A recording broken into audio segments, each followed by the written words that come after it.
नमस्कार दोस्तों। तो कैसे हैं आप सभी लोग। उम्मीद है कि आप सभी लोग बहुत ही अच्छे होंगे। जैसा कि हम सभी लोग जानते हैं एग्ज़ाम का टाइम नज़दीक आ गया है और इस घड़ी हमारे तैयारी का बहुत ही महत्वपूर्ण समय है। इसमें हम लगातार अभी VVI जो भी टॉपिक है उसको हम क्लियर कर रहे हैं। उसी में एक बहुत महत्वपूर्ण थ्योरम लेकर के आज आप लोग के समक्ष हम आए हैं। वह थ्योरम आपका है पाइथागोरस प्रमेय। पाइथागोरस प्रमेय प्रायः हमने देखा है कि बिहार बोर्ड पूछता ही रहता है। तो एग्जाम की दृष्टि से देखा जाए तो ये काफ़ी ही महत्वपूर्ण थ्योरम है और वैसे मैथमेटिक्स की दृष्टि से भी देखा जाए तो बहुत ही महत्वपूर्ण थ्योरम है। इसीलिए आप सभी लोग बहुत ही एकाग्र होकर के इस वीडियो को देखें, समझें। बहुत ही आसान भाषा में इसको हम सॉल्व करने का कोशिश करेंगे। बाद बाकी आप लोग बने रहें। बोधायन प्रमेय, बोधायन प्रमेय। एग्जाम में इस प्रमेय को पूछने का तरीका कुछ इस प्रमेय का कथन दे दिया रहता है और तब कहता है इसको क्या करें, प्रूव्ड करें। और 5 नंबर में एक क्वेश्चन पूछे ही जाते हैं प्राय। तो चलिए सबसे पहले देखते हैं इसका कथन क्या है। कथन को हम साधारण प्रतिज्ञा के रूप में लिख सकते हैं। साधारण प्रतिज्ञा इस प्रमेय का कथन है कि किसी समकोण त्रिभुज में, किसी समकोण त्रिभुज में कर्ण का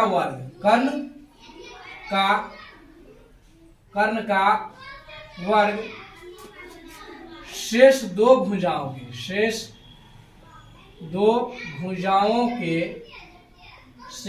भुजाओं के वर्गों के योग के बराबर होता है। वर्गों के योग के बराबर होता है। चलिए इसके कथन को फिर से एक बार समझिए। कहता है किसी समकोण त्रिभुज में, कोई समकोण त्रिभुज होगा, उसमें कर्ण का जो वर्ग होगा ना, कर्ण का वर्ग शेष दो भुजा, यानी कि कर्ण के अलावे जो दो को भुजा है उस भुजाओं के वर्गों के योगफल के बराबर होता है। तो सबसे पहले इसके लिए हम क्या करेंगे, एक हम समकोण त्रिभुज लेंगे। क्योंकि समकोण त्रिभुज का बात कर रहा है और आप जानते हैं कि समकोण त्रिभुज किसे कहते हैं। तो वैसा त्रिभुज जिसका कोई एक कोण कितना डिग्री हो, 90 डिग्री हो, 90 डिग्री। तो मान लीजिए हम ABC क्या ले लिए हैं, समकोण त्रिभुज जिसमें कोण B क्या है, समकोण है। तो जाहिर सी बात है जब B 90 डिग्री है तो एक कोण A और C दोनों मिलाकर के 90 डिग्री होगा।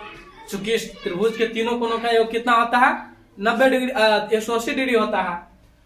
तो ये सबसे बड़ी भुजा, सबसे बड़ी कोण हो गई। चूंकि ये तो दोनों मिलाकर के 90 है ना, ये अकेले 90 है, यानी कि दोनों से बरकिनमा हो गया ये।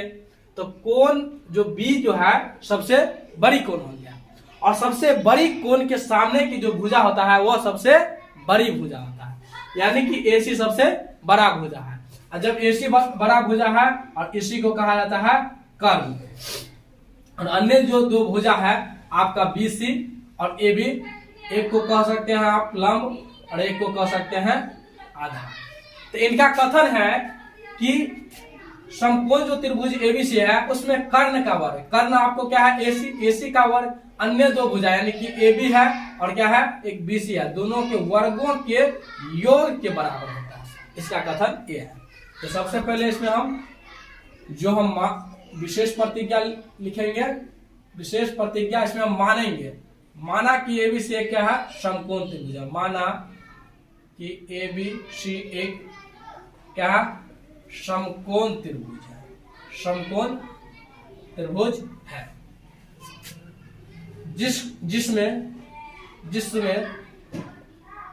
जिसमें कोण B बराबर कितना, 90 डिग्री है। सिद्ध करना है, सिद्ध करना है। आपको क्या सिद्ध करना है, तो हमको सिद्ध करना है जब ये 90 डिग्री इसके सामने की भुजा AC है, वो क्या है, कर्ण। तो कर्ण का वर्ग यानी कि AC का वर्ग बराबर होगा किसके, तो AB का वर्ग प्लस BC के वर्ग। तो इसके लिए आपको दोस्तों एक काम करना पड़ेगा, एक रचना करना पड़ेगा। B से BD लंब आप डाल दीजिए किस पर, AC पर। लंब यानी कि हमेशा 90 डिग्री का कोण वहां बनता है जहां पर खड़ी रेखा और परी रेखा हो। तो यहाँ पर जैसे खड़ी रेखा परी रेखा था, वैसे हम B से BD एक खड़ी रेखा ले लिए इस परी रेखा पर, ठीक है। तो रचना में आपको यही चीज लिखना है, रचना B से कथी से, B से BD लंब AC पर डाला, कोई दिक्कत नहीं। चलिए अब नेक्स्ट जो बात हम उपपत्ति में जाते हैं। उपपत्ति या आप लिख सकते हैं प्रमाण, प्रूफ में हम वैसे बातों को लिखते हैं ना जिसके कसौटी पर हम रख करके तथ्य को और उसको हम प्रमाणित करते हैं।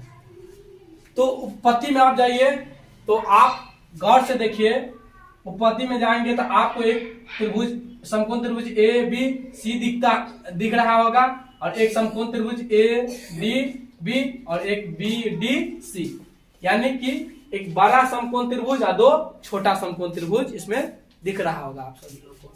तो बारी बारी से दोनों समकोण त्रिभुज में जाइए, मतलब एक जाइए बड़का समकोण त्रिभुज यानी कि समकोण त्रिभुज ABC में, समकोण त्रिभुज ABC, और त्रिभुज किसमें जाइए, ADB में, त्रिभुज ADB में। देखिए हम समकोण त्रिभुज का बात करते हैं तो जो कोण समकोण है उसको हम बीच में रखेंगे, ठीक है। तो दोनों में चले जाइए और दोनों में देखिए क्या रिलेशन है। तो आप देखते हैं मतलब ABC ई जो है कितना डिग्री है, 90 डिग्री। ABC बराबर कोण क्या है, ADB, ये भी तो 90 डिग्री है ना, ADB। तो कोण ABC बराबर कोण ADB कितना, प्रत्येक 90 डिग्री। क्यों बराबर हुआ, क्योंकि प्रत्येक कितना है, प्रत्येक 90 डिग्री है। ठीक उसी प्रकार आप देखिए कोण C जो है आपको बड़किनवा त्रिभुज में भी आता है और छोटकिनवा त्रिभुज में भी आता है, यानी कि कोण C बराबर कोण C। कहां से, तो भाई दोनों में क्या है, उभयनिष्ठ है। दोनों में क्या है जी, उभयनिष्ठ है। जब दो कोण बराबर हो गया तो स्वतः तीसरा कोण क्या हो जाएगा, बराबर हो जाएगा। इसीलिए आप कह सकते हैं त्रिभुज ABC समरूप होगा त्रिभुज किसके, ADB के। किसके, त्रिभुज ABC और त्रिभुज ADB दोनों क्या हो जाएगा, समरूप हो जाएगा। क्यों, क्योंकि AA समरूपता से AA समरूपता से दोनों त्रिभुज क्या हो जाएंगे, समरूप।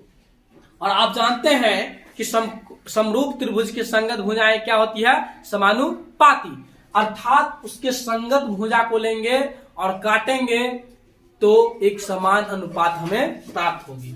जैसे कि देखिए सिंपल सी बात आप यहां समझिए, एक समकोण त्रिभुज ABC अपने पास है और दूसरा क्या है आपको ADB नहीं। तो इसमें देखिए जैसे AB होगा ना तो इसमें भी AD लीजिए, इसमें हम लंब लिए तो इसमें भी लंब, माटा इसमें हम यदि कर्ण लेंगे तो इसमें भी कर्ण लेंगे। दोनों का जो अनुपात होगा क्या हो जाएगा, बराबर होगा।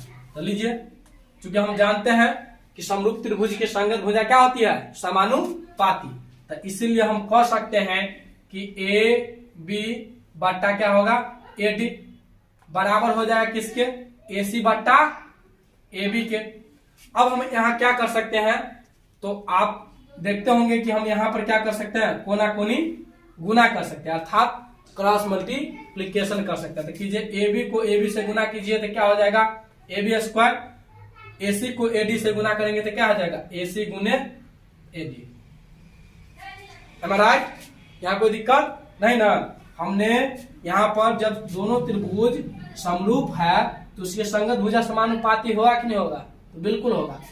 तो हम बाका ई ए त्रिभुज एबीसी का लंब ले लिए और त्रिभुज एडीबी का लंब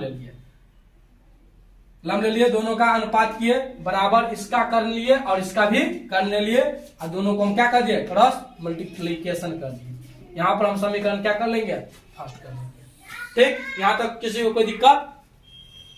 कोई दिक्कत नहीं। तो चलिए इसके आगे हम फिर इसी प्रकार से देखिए, इधर हमको मिटाना पड़ेगा, मिटा रहे हैं ऊपर। जिस प्रकार हम त्रिभुज समकोण त्रिभुज ए बी सी और ए डी बी में गए थे, ठीक उसी प्रकार अब हम समकोण त्रिभुज ए बी सी और बी डी सी में जाएंगे। मतलब एक बार बड़ा वाला लिया ऊपर का, फिर एक बार बड़ा वाला समकोण त्रिभुज और निचका वाला लेंगे। मतलब अब लेंगे त्रिभुज किसमें, ए बी सी, और त्रिभुज किसमें जाएंगे चला, त्रिभुज बी डी सी में, दोनों में जाइए। तो देखिए यहाँ पर एबीसी में कोण ए बी जो सी है, यहाँ क्या कोण बी क्या है, 90 डिग्री। कोण बी बराबर कितना, 90। और कोण इसमें भी देखिए डी क्या है, 90 डिग्री है। तो कोण बी बराबर क्या हो जाएगा, कोण डी। क्यों, क्योंकि प्रत्येक कितना है जी, प्रत्येक 90 है। और देखिए कोण सी जो है आपको बी डी सी में भी आता है और त्रिभुज ए बी सी में भी आता है। ठीक है, तो कोण सी बराबर कोण सी, क्यों, क्योंकि दोनों में उभयनिष्ठ है। दोनों में क्या है जी, उभयनिष्ठ है। तो इसीलिए जब दो कोण बराबर है तो तीसरा कोण स्वतः बराबर हो जाता है, और इसीलिए त्रिभुज ए बी सी समरूप हो जाएगा त्रिभुज किसके, बी डी सी के। यहाँ से तो ए समरूपता से, जैसे कि पहले वाला हम किए थे। जब दोनों त्रिभुज समरूप है तो इसके संगत भुजा क्या होगा, समानुपाती होगा। समानुपाती यानी कि उसके संगत भुजा को हम रखेंगे तो एक समान अनुपात में विभाजित होगा, दोनों का अनुपात एक समान आएगा, बराबर आएगा। तो चलिए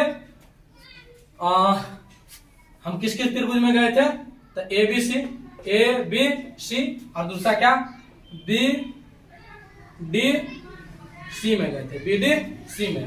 तो इसमें हम देखिए, इसमें हम उसमें हम लंब लिए थे और कर्ण लिए थे, इसमें आधार लेंगे और कर्ण लेंगे।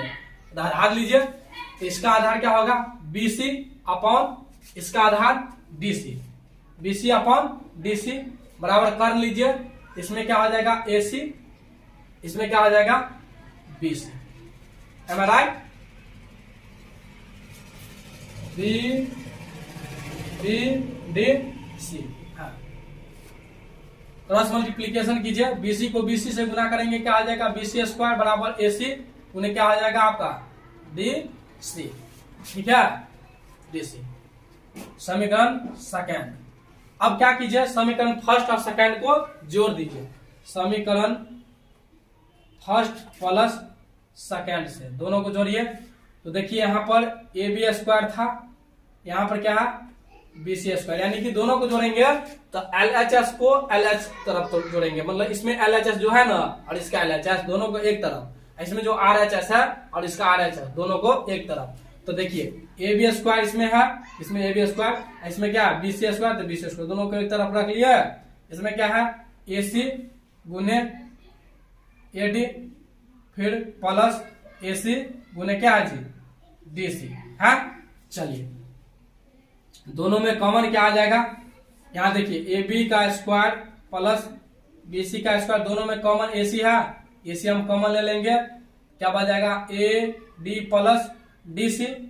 तो A B square plus B C square बराबर ए सी, यहाँ इंटू मतलब गुना होता है, यहाँ कुछ नहीं था क्या गुना, ए डी जो डी सी, देखिए ए से डी जोड़ डी से सी, मतलब ए डी जोड़ डी सी, इसको हम लिख सकते हैं ए सी, दोनों को मिलाकर के तो बिल्कुल लिख सकते हैं। ए डी जोड़ डी सी को हम लिख सकते हैं ए सी।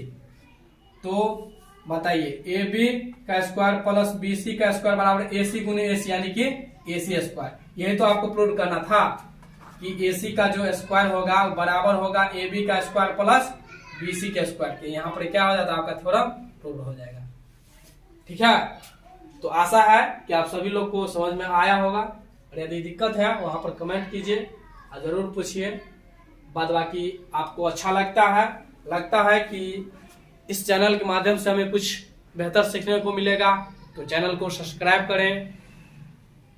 क्योंकि आपको सब्सक्राइब करने से कोई हानि तो होगी नहीं, आपको लाभ ही जहां तक होगी कि एक से एक वीडियो हम डालेंगे उसका नोटिफिकेशन आप तक जाएगा। बाद बाकी आपका दिन शुभ हो। धन्यवाद।